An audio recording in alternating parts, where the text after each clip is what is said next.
Hello बच्चों, स्वागत है आपको अपने YouTube चैनल पे। पिछले जितने भी वीडियो लेक्चर हमने देखा बहुपद के संबंधित, वो सब बहुपद का एक थ्योरी का वीडियो था। ठीक है, अब उन थ्योरी की सहायता से अब हम प्रश्नावली को बनाएंगे। ठीक है, तो आज का अपना प्रश्नावली है प्रश्नावली 2 का ए, मतलब बहुपद हम चैप्टर नंबर 2 ही पढ़ रहे हैं। ठीक है, तो चलिए इन सब प्रश्नों का सॉल्यूशन देखते हैं। ठीक है, सवाल नंबर पहला उठाते हैं। ठीक है, सवाल नंबर पहला है, निम्न में कौन बहुपद है। ये अपने को ये बताना है कि निम्नलिखित में कौन बहुपद है और कौन बहुपद नहीं है। ठीक है, तो चलिए शुरू करते हैं। सवाल नंबर पहला देखिए। पहला आपको सॉल्यूशन के साथ चीजें बताई जाएगी ताकि आप चीजों को बेहतर समझ सके। दिया हुआ है x square plus 3x plus 6। ठीक है, अपने को बताना है क्या यह बहुपद है। और बहुपद चेक करने का एक हम बताए थे नियम कि उसका जो घात होता है वो होना चाहिए पूर्ण संख्या में। 2 बिल्कुल पूर्ण संख्या है, यहाँ 1 बिल्कुल पूर्ण संख्या है और यहाँ कुछ नहीं तो 0 है। इसका मतलब यह बहुपद है। अपने से पूछा है कि कौन बहुपद है, तो इसका सवाल में ना 1 नंबर आंसर आएगा। तो यहां से पता चल गया पहला का आंसर। ठीक है, यहाँ पहला का लिख देते हैं और हल आप किस प्रकार बनाएंगे वो हम आपको बता रहे हैं। इसका मतलब पहला इसका आंसर है। अब आते हैं दूसरा पे। दूसरा नंबर सवाल है x प्लस 1/2/x। यहाँ पे तो घात 1 है जो कि पूर्ण संख्या है, लेकिन इस x को अगर हम इसे x को ऊपर करके लिखे तो देखिए कैसे लिखा था। 2 तो 2 रहेगा, x जब ऊपर जाएगा तो यहाँ पावर 1 है और 1 जब ऊपर जाएगा तो ये हो जाएगा माइनस में, और माइनस एक पूर्ण संख्या नहीं है, इसलिए दूसरा नंबर बहुपद नहीं है। ठीक है, अब आते हैं सवाल नंबर तीसरा पे।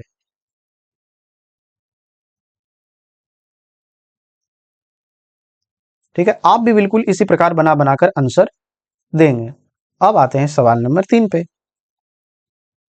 ठीक, सवाल नंबर 3 है 3√x प्लस 2x माइनस 7। बताने क्या ये बहुपद है। आप देख पा रहे यहां तो एक है पावर और एक पूर्ण संख्या, इसलिए बिल्कुल सही लिखा हुआ। अब आते हैं इस पर। ये रूट के मतलब है कि x पर पावर 1/2 है और 1/2 एक पूर्ण संख्या नहीं है, इसलिए यह बहुपद नहीं है। तो इसका आंसर हो जाएगा यह नहीं है, तो ये वाला आपके आंसर में नहीं होगा। ठीक है, अब आते हैं सवाल नंबर तीसरा पे। सवाल नंबर तीसरा तो हो गया। सवाल नंबर चौथा पे। ठीक है, सवाल नंबर चौथा। सवाल नंबर चौथा ये रहा। दिया हुआ है 3x पर पावर -2 प्लस 4x प्लस 3। यहां पर पावर 0 है, यहां पे पावर 1 है, लेकिन यहां माइनस में चला गया। और बहुपद में पावर माइनस में नहीं होना चाहिए, एक पूर्ण संख्या में होना चाहिए, इसलिए यह भी बहुपद नहीं है। चलिए ये भी बना लिए।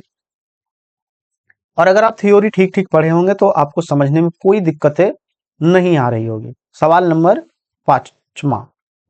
ठीक है, सवाल नंबर 5वां, root under u minus 3u+2। चलिए यहाँ पर तो पावर 1 है u पर। ठीक है, यहाँ कुछ नहीं है तो 0 है, लेकिन ये रूट बता दे रहा है u को कि इस पर पावर ना 1/2 है और 1/2 एक पूर्ण संख्या नहीं होती, इसलिए यह बहुपद नहीं है। तो ये भी आंसर नहीं में चला जाएगा। ठीक है, अब देखते हैं सवाल नंबर 6। ये रहा सवाल नंबर 6। सवाल नंबर 6 दिया हुआ है √2y power Q plus √3y और प्लस 7। देखते हैं, यहाँ पर पावर 3 है, बिल्कुल एक पूर्ण संख्या है। यहाँ पर पावर 1 है, बिल्कुल पूर्ण संख्या है। यहाँ पर कुछ नहीं तो y दी पावर 0 है और बिल्कुल पूर्ण संख्या है। इसका मतलब ये बहुपद है। ठीक है, अब आते हैं सवाल नंबर 7वां पे।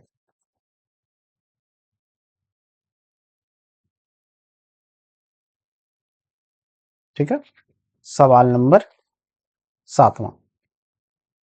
सवाल नंबर 7वां है √3t प्लस √2 और √t। ठीक है, क्या ये बहुपद है। यहाँ पर t पर पावर 1 है, अच्छी बात है, होना चाहिए पूर्ण संख्या, लेकिन यहाँ t पर पावर रूट है, इसका मतलब 1/2 है, इसलिए यह बहुपद नहीं है। तो ये अपना बहुपद नहीं है। ठीक है, सवाल नंबर 8वां देखते हैं। सवाल नंबर 8वां है रूट अंडर माइनस के साथ, रूट अंडर नहीं है, माइनस के साथ मतलब -7 तो कर देते हैं x पर पावर 0, मतलब पावर पूर्ण संख्या है, इसका मतलब यह बहुपद है। केवल नंबर लिखा हुआ आ जाए वो बहुपद होता है। ठीक है, और आपको हम कारण भी बताते जा रहे हैं क्यों हो रहा है बहुपद। ठीक है, अब देखते हैं सवाल नंबर 9।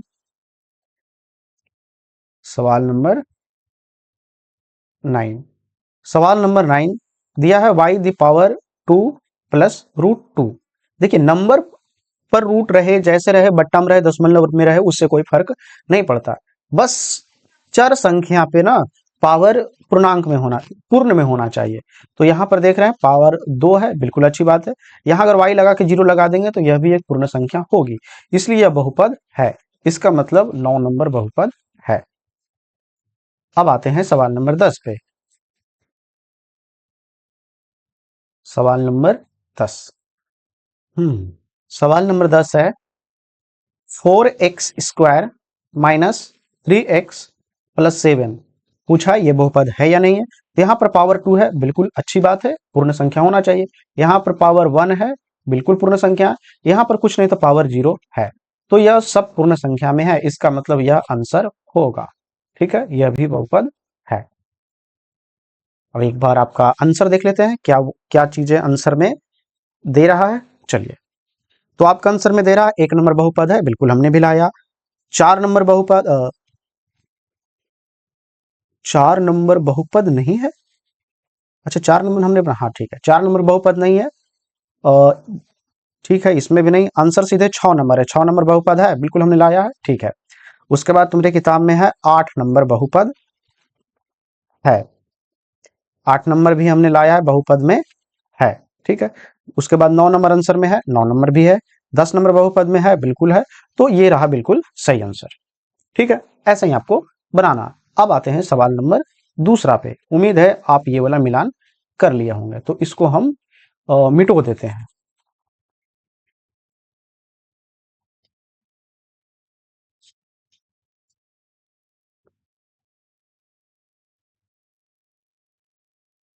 सवाल नंबर 2, हाँ, कह रहा है निम्नलिखित कथनों में सत्य कथन के सामने स से एवं असत्य कथन को अ से व्यक्त करें। मतलब इस ये जो दिया हुआ है सवाल, इसमें सत्य और असत्य बताना है। ठीक है, ये सवाल में। ठीक है, तो चलिए देखते हैं। ऐसे नहीं कि आंसर डायरेक्ट देखकर बता दिया जाएगा, हम आपको समझाएंगे भी कि क्यों ऐसा आंसर है। ठीक है, तो चलिए, पहला ये दिया हुआ है ए नंबर। ठीक है, हम इसको सत्य और असत्य बताएंगे, बिल्कुल उसी प्रकार लिखेंगे, दो दिख के हल, और पहला का आंसर देंगे सत्य और असत्य में। लिखा हुआ है 9x³ प्लस √5x माइनस √7। ठीक है, कह रहा वास्तविक संख्याओं का बहुपद है। तो अब वास्तविक संख्या का 9 वास्तविक संख्या है, बिल्कुल है।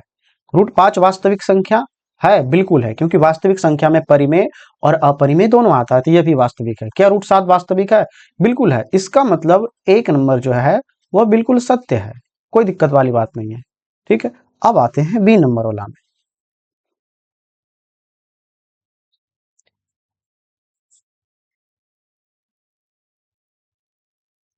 बी नंबर दिया हुआ है 11x² माइनस 16x प्लस 5। पूछा है क्या यह पूर्णांक बहुपद है। पूर्णांक के मतलब क्या इस बहुपद में पूर्णांक संख्या है? तो क्या 11 एक पूर्णांक संख्या है? बिल्कुल है, क्योंकि पूर्णांक संख्या में धनात्मक वाली संख्या आती है और ऋणात्मक वाली संख्या आती है। तो 11 पूर्णांक संख्या है, माइनस 16 भी पूर्णांक संख्या है, 5 भी पूर्णांक संख्या है, तो यह बिल्कुल सत्य है। ठीक है, ये भी सही है। अब आते हैं सी नंबर पे। ठीक है,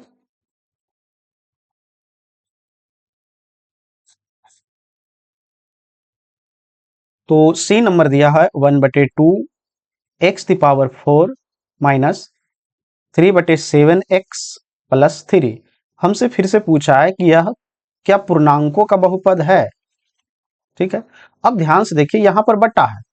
पूर्णांक संख्या बट्टा में नहीं होती है, पूर्णांक संख्या पूरा पूरा होती है, जैसे -3 -2 -1 0 1 2। ठीक है, तो ये सब पूर्णांक नहीं है। ठीक है, इसका मतलब है कि यह असत्य है, ये पूर्णांक नहीं है भाई। ठीक है, यह परिमेय संख्या के रूप में है। ठीक है, या इसके जगह भिन्न लिख देता तो चलता। ठीक है, तो ये वाला हो जाएगा असत्य। अब आते हैं सवाल नंबर डी पे। सवाल नंबर डी पे, सवाल नंबर डी है √3x² माइनस √5x प्लस 7 बोल रहा है क्या यह परिमेय संख्याओं का बहुपद है? बिल्कुल नहीं है, क्योंकि √3 एक परिमेय संख्या नहीं है। हाँ 7 है तो सब होना चाहिए परिमेय में ना, तो यह बिल्कुल असत्य है, यह परिमेय संख्या का समुच्चय नहीं है। ठीक है, अब आते हैं सवाल नंबर ई पे। सवाल नंबर ई है x³/3 - 5 हमसे पूछा यह परिमेय संख्या का बहुपद है? बिल्कुल है। यहाँ शुरू में आप देख पा रहे हैं 1/3 है, फिर 5, 1/3 भी परिमेय संख्या, -5 भी एक परिमेय संख्या, तो ई नंबर भी बिल्कुल सत्य है। ठीक है, अब ये हमने बना लिया। अब इसका हम लोग आंसर देखेंगे कि क्या हमने बनाया है वह सही है या गलत है, और अगर गलत है तो हम उसका सुधार करेंगे आप लोगों के सामने ही। ठीक है, देखते हैं। दूसरा का ए सत्य है, बिल्कुल सही आंसर। दूसरा का बी सत्य है, बिल्कुल सही आंसर। तीसरा का सी असत्य है, बिल्कुल सही आंसर है। तीसरा का डी भी असत्य है, बिल्कुल सही आंसर है। और ई नंबर सत्य है, बिल्कुल सही आंसर है। अच्छा, एफ भी है, कोई बात नहीं, एफ को भी देख लेते हैं। एफ नंबर दिया हुआ है √7x+5 हमसे पूछा क्या यह पूर्णांकों का बहुपद है? नहीं है, ये असत्य है भाई, पूर्णांकों का बहुपद नहीं है। क्यों नहीं है हम आपको बताते हैं। √7 एक पूर्णांक संख्या नहीं है, √7 एक अपरिमेय संख्या है। ठीक है, तो ये वाला हो जाएगा असत्य। इसका आंसर भी देख लेते हैं, एफ का असत्य है, बिल्कुल सही। तो ये रहा दूसरा का सोल्यूशन। आप भी अपने कॉपी में बिल्कुल इसी प्रकार सोल्यूशन करेंगे। ठीक है, कहीं रफ करेंगे और सीधा आंसर लिखेंगे, क्योंकि ये सीधा आंसर लिखने वाला ही सवाल है। ठीक है, अब आते हैं सवाल नंबर 3 पे। तो 2 नंबर मिटोते हैं जब।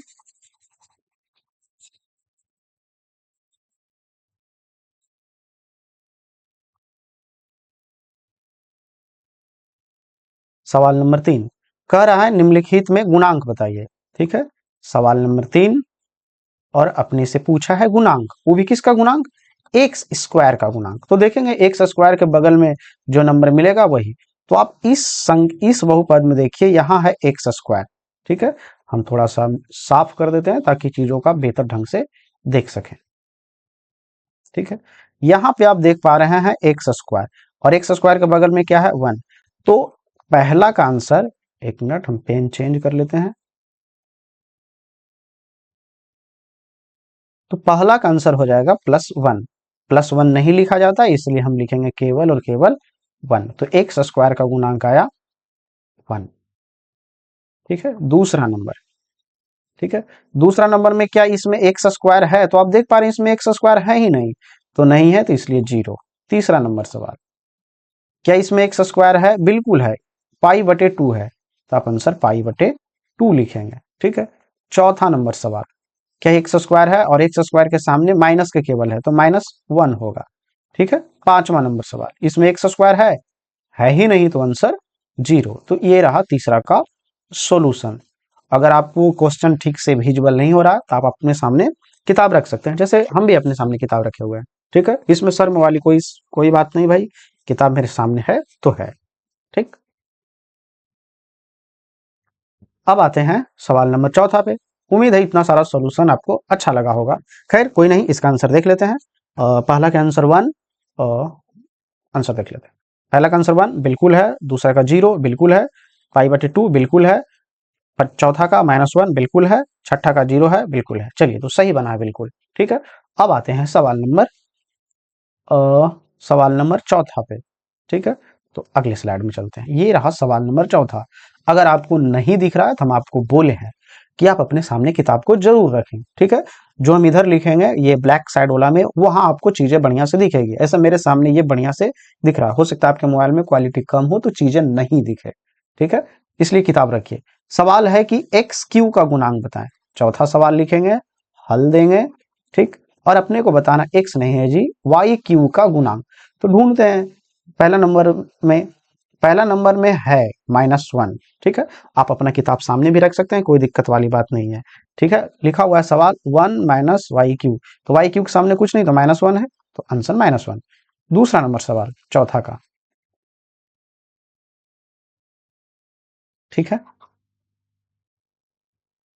चलिए हम भी किताब में ही देखेंगे सवाल, और अगर आपके पास भी किताब है तो किताब में देखिए, ऐसे चाहे तो हम यहाँ से भी देख सकते हैं।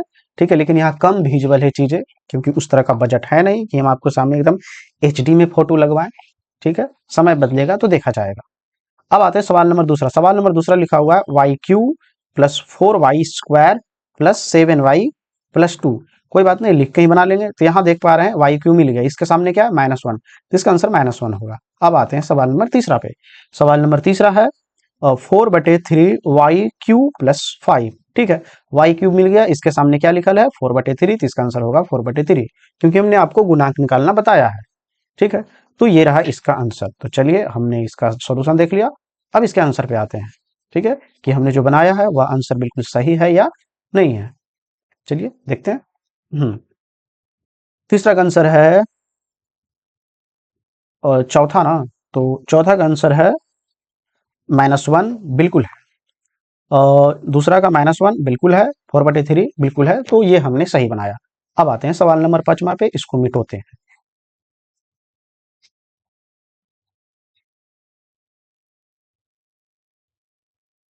सवाल नंबर 5वां लिखिए, और ये रहा सवाल नंबर 5वां का पहला। हम पढ़ते हैं, इसमें थोड़ा कम विजुअल है, देखते हैं। लिखा हुआ है निम्नांकित में कौन सा बहुपद का मानक रूप है। मतलब हमको बताना है, 4 ठो दिया हुआ है ABCD, कौन मानक रूप में लिखा हुआ है। बहुपद का मानक रूप लिखना शायद आपको सिखाए हो या नहीं सिखाए हो। अगर नहीं सिखाए हैं तो कोई बात नहीं, हम आपको अभी सिखा देंगे, कोई बड़ी बात नहीं है।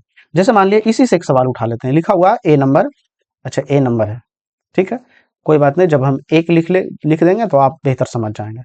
A नंबर में सवाल दिया हुआ है x⁵ plus x² minus √3x plus 2x⁴। मानक रूप ये कहता है कि बड़ा पावर को पहले लिखिए, फिर उससे छोटा, फिर उससे छोटा, फिर उससे छोटा। तो पहले लिखाएगा ये वाला, क्योंकि ये x⁵, उसके बाद कौन आना चाहिए, ये वाला। तो यहाँ लिखेंगे, इसके सामने क्या है प्लस, तो प्लस में ही लिखेंगे 2x⁴। इसके बाद छोटा कौन है, यहाँ दिख रहा प्लस x², फिर उसके बाद कौन है ये माइनस √3x। तो ये जो लिखा गया है ना, असल में यही है मानक रूप, यानी पावर को घटते क्रम में लिख देना। ठीक है, पावर को घटते क्रम में लिख देना बहुपद को, वो हो जाता है बहुपद का मानक रूप। तो आप पहला नंबर सवाल को देख ही लिए हैं, क्या ये मानक रूप में है, नहीं है। ठीक है, ये मानक रूप में नहीं है। ठीक है, यह मानक रूप में नहीं है, तो ये आंसर नहीं होगा। बी नंबर देखते हैं। बी नंबर है y² माइनस, एक मिनट, माइनस है यहाँ लिखा हुआ है 2y⁴ plus 3y minus YQ+4। क्या ये मानक रूप में है, बिल्कुल नहीं है। पहले होना चाहिए था -2y⁴ को, उसके बाद -YQ होना चाहिए, ये भी नहीं है। सी नंबर है 3/7x² प्लस 12/5x-7। देखिए पावर 2 के बाद 1, 1 के बाद 0, बिल्कुल सही लिखा हुआ है। इसका मतलब सी नंबर मानक रूप में है, और किसी एक को ही तो चुनना था इसमें, तो 5वां का जो आंसर है वह सी हो जाएगा। तो इतना तामझाम लिखने की आवश्यकता है नहीं, हम सीधे 5वां का आंसर लिखेंगे सी। ठीक है, आप भी समझदार बनिए, कॉपी को ज्यादा गंदा करने की कतई आवश्यकता नहीं है। गंदा करने के लिए आप बगल में रफ कॉपी रख सकते हैं। ठीक है, आप क्लास 9th के विद्यार्थी हैं, इन सब चीजों का आप ध्यान रखेंगे। ठीक है, तो इसका आंसर हो जाएगा केवल सी। ठीक है, किताब में भी देख लेते हैं इसका आंसर क्या दे रहा है। इसका आंसर सी दे रहा है, बिल्कुल सही है। ठीक, अब आते हैं सवाल नंबर 6 पे, जगह है अपने पास। सवाल नंबर 6 देखते हैं क्या बोल रहा है।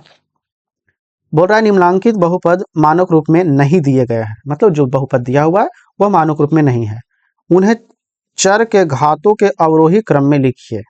ठीक है, चर के घातों को अवरोही क्रम में लिखिए, मतलब घटते क्रम में चीजों को लिखना है, मतलब मानक रूप में। ठीक है, हम सवाल उठाते जाते हैं पहला को और उसको लिखते जाते हैं। ए नंबर, सवाल नंबर ये है z⁵ minus 5 plus 7z² plus 6z³। ठीक है, अब इसको मानक रूप में लिखते हैं। तो पहले लिखाएगा, ये इसका आंसर है। ठीक है, ये जो हम अभी लिख रहे हैं ये इसका आंसर है। ये हो जाएगा z⁵, उसके बाद आएगा प्लस 6z³ उसके बाद प्लस 7z² माइनस 5, ये हो जाएगा अपना उत्तर। ठीक है। बी नंबर सवाल है 3/2u² क्यूब है, स्क्वायर नहीं है, क्यूब है।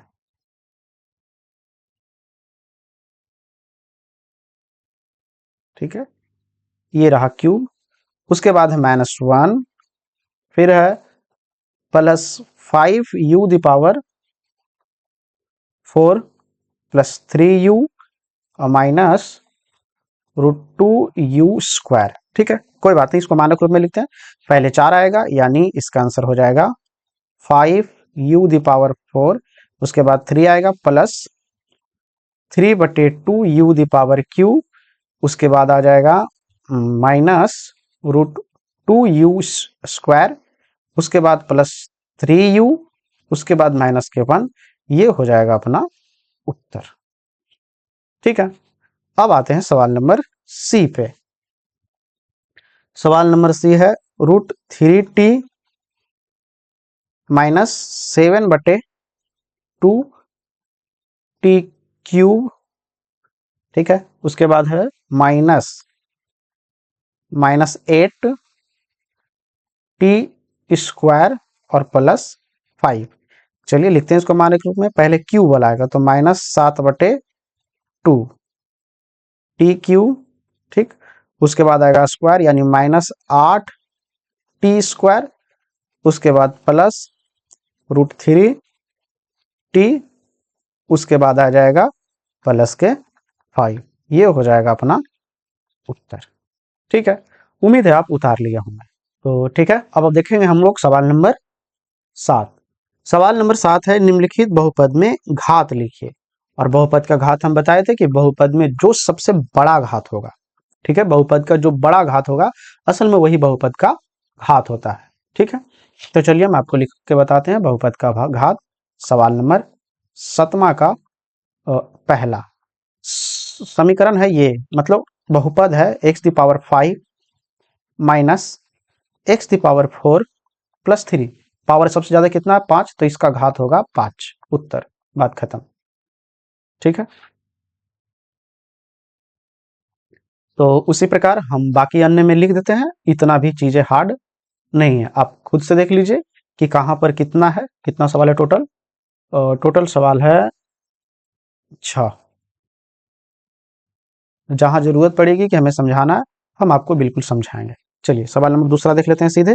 और इसमें पावर सबसे ज्यादा कितना है 2, तीसरा वाला में सबसे ज्यादा पावर है 8, चौथा में है कुछ नहीं है तो 0, पांचवा नंबर में है 1, हाँ, छठा नंबर काम की चीज है, लिखा हुआ है t² इंटू 3t-6। कोई नहीं, इसको पहले गुना करके हटा लेंगे चीजों को। यह जाएगा 3t³ माइनस 6t²। अब पावर होगी 3, तो इसका आंसर होगा 3। कोई नहीं, एक बार इसका आंसर देख लेते हैं। क्या हमने जो बनाया है लाया वो बिल्कुल सही है। 5 2 8 0 1 3 बिल्कुल सही है। ठीक है, अब आते हैं सवाल नंबर 8 पे।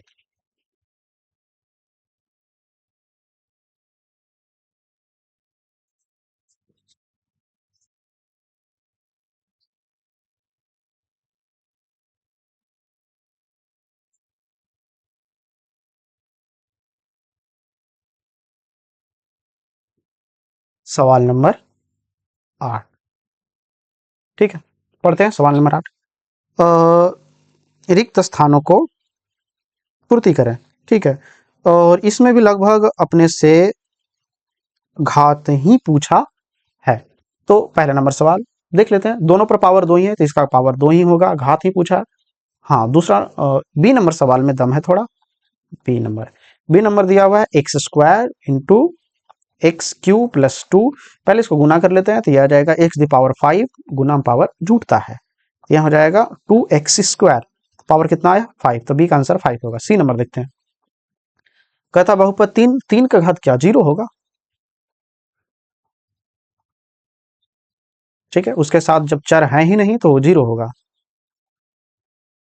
कैसे 0 होगा ये भी हम आपको बता देते हैं। x है, अब इसको ऐसे लिख सकते हैं ना, 3x⁻0 इसका मतलब ये हो 3 गुने किसी पर पावर 0 का मतलब 1, तो असल में 3 ही आना है, इसलिए पावर 0 होता है। ठीक है, ऐसा ना हो कि आप हवा में तीर मार दें और कुछ समझ में आपको आया नहीं, हम आपको आंसर बता दें और आंसर को आप छाप ले, ऐसा नहीं होना चाहिए। अगर कोई मैथ आपको समझ में नहीं आता तो आप कमेंट बॉक्स में हमें लिख के भेज सकते हैं, हम उस पर बात करेंगे। ठीक है, डी नंबर। कहता है शून्य बहुपद का घात कितना। शून्य बहुपद का घात शून्य ही होता, ये जो 3 था 2 था, केवल नंबर जो आता है असल में वो शून्य बहुपद ही होता है।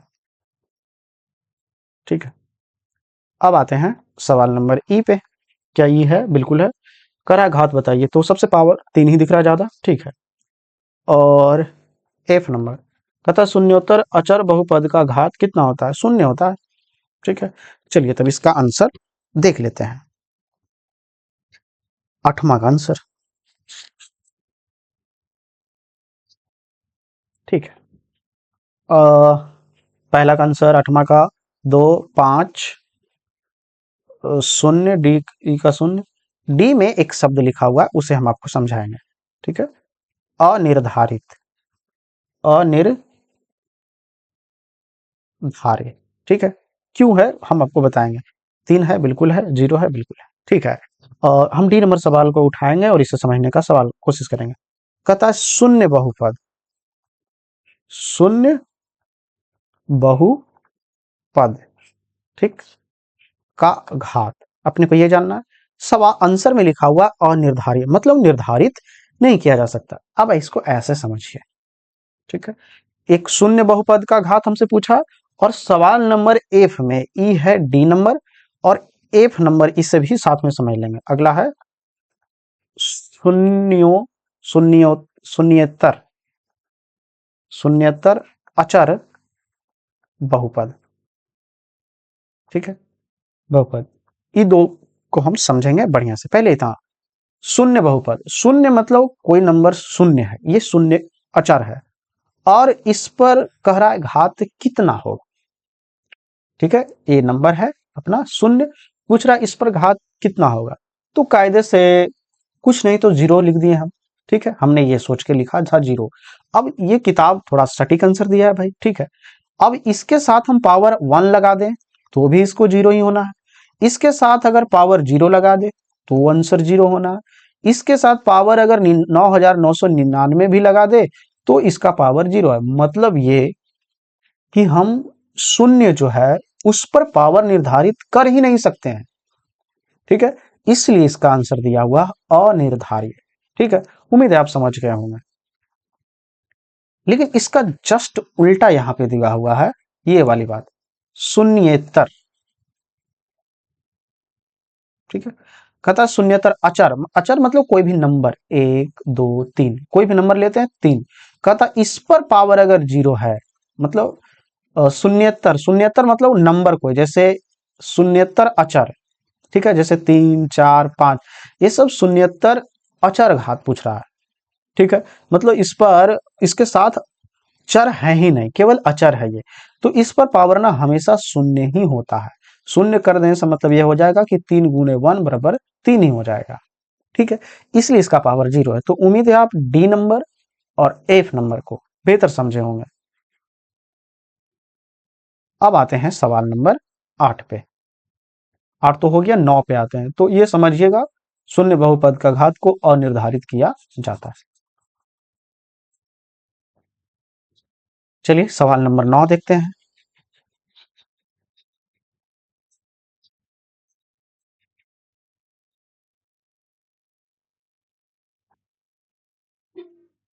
सवाल नंबर 9। ठीक है, सवाल नंबर 9 है, कहता है एक पदी, द्विपदी एवं त्रिपदी बहुपद को पहचाने। बहुपद को पद के अनुसार पहचानना है। तो बहुपद में जितने पद होंगे उतने पद का बहुपद। जैसे मान लिया जाए हमने लिखा एक्स स्क्वायर, ये एक पद है तो एक पदी बहुपद। जैसे हमने लिखा एक्स स्क्वायर प्लस 1, तो एक पद और एक पद, ये टोटल हो गया 2 पद, ये द्विपदी होगा। फिर हमने लिखा x cube plus x square plus 1, तो आप एक्स एक्स को ध्यान न देंगे, पावर भी सेम होना चाहिए। ठीक है, तब चीजें जुटती है। ऐसे अगर एक्स पर पावर 3 है तो वो अलग है, एक्स पर पावर 2 है तो वो अलग है। ठीक है, तो यहाँ पर एक बहुपद, दो बहुपद और तीन बहुपद, ठीक है, यानी त्रिपदी है ये, ठीक है। ये एक पदी, ठीक है, ये है अपना द्विपदी, ठीक है, ये है अपना त्रिपदी, और ये है एक और दे रहे हैं x square plus x the power 4 x cube plus x square plus 1, ये हो गया चतुर्थ पदी, ठीक है। इतना आप सीख गए, लेकिन 1 मिनट में आपका सारा खेल हम खत्म कर देंगे। जैसे हम लिखे हैं एक्स स्क्वायर प्लस 1, अब बताइए ये कितने पदी है? ये एक पदी है, क्योंकि ब्रैकेट मार देने से बता देता है कि वह केवल एक ही को डिनोट कर रहा है, ठीक है, इसलिए एक पदी। इसको ना क्या अंदर गिन दे, एक और एक दो, गलत है। हम अगर लिखे एक्स स्क्वायर प्लस 1 और यहाँ लिखे प्लस वाई क्यूब प्लस 1, यहाँ कोष्टक मार दिए, तो टोटल एक और एक दो पद ही है, कोष्टक वाला ध्यान रखिएगा आप सब, ठीक है। अब आते हैं इसके आंसर पे कि क्या सवाल है। मतलब पद के अनुसार ही बहुपद बताना है, तो आप तो सीख गए हैं, ठीक है। तो चलिए बताते हैं। सवाल नंबर पहला कहाँ है भाई? सवाल नंबर पहला में है केवल 9, केवल 9 एक पदी है, तो आंसर लिखिए एक पदी, ठीक है। यह है शून्योत्तर अचर बहुपद का घात के अनुसार, ठीक है। सवाल नंबर दूसरा, सवाल नंबर दूसरा है 3x³ नहीं 7x³ एक पद ही है, पद के अनुसार ही बताना है। अगर घात के अनुसार बताना रहता तो इसे हम बताते कि त्रिघाती बहुपद है ये, ठीक है। अब हमें लगता है कि डायरेक्ट आंसर लिख दे तो आप चीजों को समझ जाएंगे। चलिए, तो सवाल नंबर तीसरा, आप भी किताब उठा लीजिए। तीसरा हम देख पा रहे हैं दो है तो द्विपदी, द्विपदी। चौथा है दो पदी है तो इसको भी लिखेंगे द्विपदी। पांचवा 1 2 3 तो यहाँ लिखेंगे त्रिपदी। छठा 1 2 3 त्रिपदी, त्रिपदी। अब आते हैं आंसर के अनुसार। तुम्हारे आंसर में क्या दिया हुआ है? एक पदी बिल्कुल सही आंसर, एक पदी बिल्कुल सही आंसर, द्विपदी बिल्कुल सही आंसर, द्विपदी, त्रिपदी और त्रिपदी।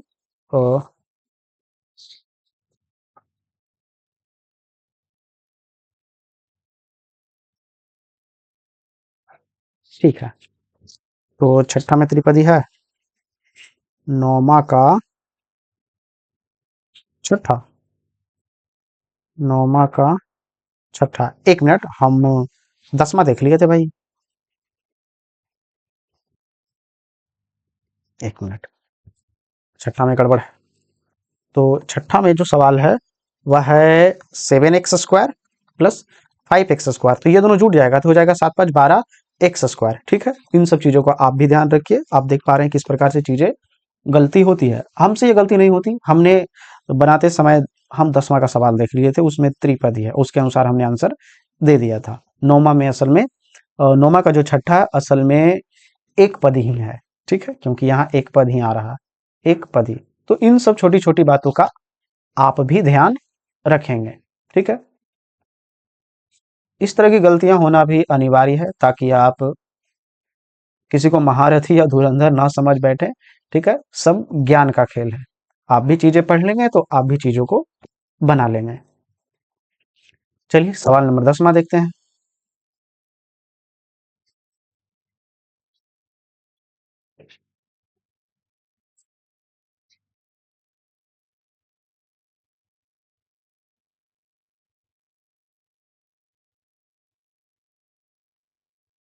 सवाल नंबर 10वां, ठीक है।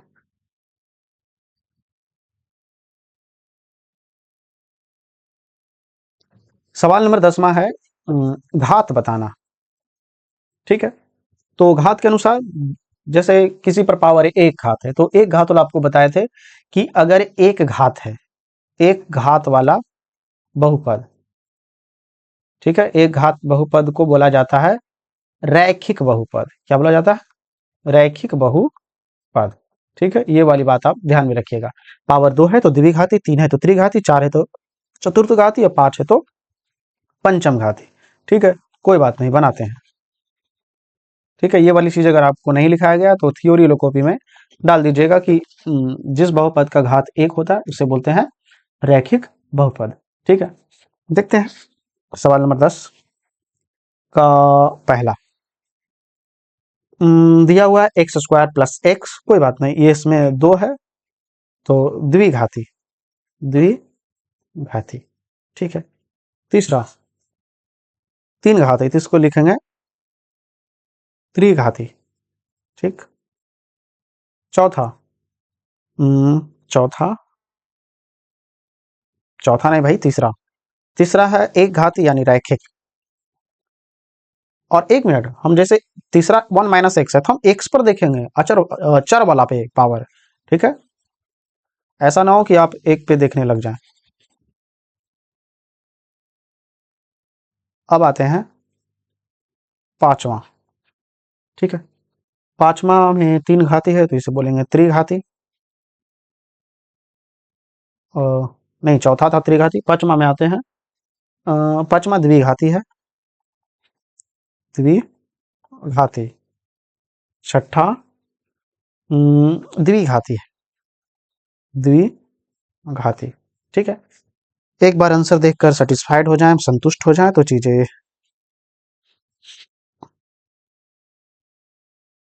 ठीक है देख लेते हैं। 10वां का पहला द्विघाती, बिल्कुल सही आंसर, द्विघात। 10वां का दूसरा त्रिघाती, भाई हमसे मिस्टेक हो गया क्या? ठीक है, त्रिघाती। अच्छा, त्रिघाती लिखा हुआ, हम द्विघाती पढ़ बैठे। ठीक है, तीसरा नंबर रैखिक, बिल्कुल रैखिक है। चौथा नंबर त्रिघाती, बिल्कुल है। द्विघाती, बिल्कुल है। और छठा नंबर लिखा हुआ है द्विघाती, नहीं गलत आंसर दिया हुआ है। छठा नंबर द्विघाती, द्विघाती ही होगा, आंसर दिया हुआ है त्रिघाती। कारण बता देते हैं क्यों इसका आंसर गलत है। क्योंकि सवाल में लिखा हुआ है √5 और यहाँ लिखा हुआ -t² +1/2t। तो भाई पावर 2 ही है। ठीक है, पावर 2 ही है। हो सकता है कि भारतीय भवन का कोई पुराना बुक रहा होगा तो उस समय ना सवाल त्रिघाती में रहा होगा, तो अभी तक आंसर वही छपा हुआ है। ठीक है, आप ऐसा ना समझे कि ये गलत बनाया हुआ है, नहीं बिल्कुल सही है। ठीक है, तो छठा भी द्विघाती ही आंसर होगा। ठीक है, तो हमने 10 तक के प्रश्नों का आंसर देख लिया। ठीक है, बाकी के प्रश्नों का आंसर हम अगले वीडियो लेक्चर में देखेंगे। तब तक के लिए जय हिंद।